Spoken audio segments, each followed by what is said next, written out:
Hello guys, আজকে আমি ready হয়ে স্কুলের জন্য তোমরা দেখতে তো পাচ্ছ।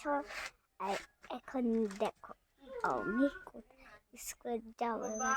আবার আমি এখনো রেডি হয়নি, ঠিক আছে? তোমাদের দেখিয়ে দিই, ঠিক আছে? তোমাদের আজকে আমার বর্ষাকালে কি মজাই লাগে।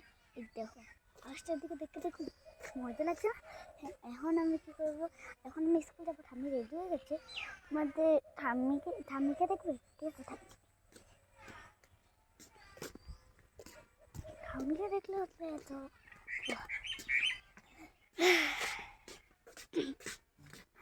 যখন দেখেছ এবার আমাকে দেখে না। আমি যদি স্কুলে শেষে যেও না, আমি সবার যার যার স্কুল আছে শেষে যেও, ঠিক আছে? তারপরে তোমার কী আছে, আমার ঠাম্মি চলে যাচ্ছে, কিন্তু আমি যাই।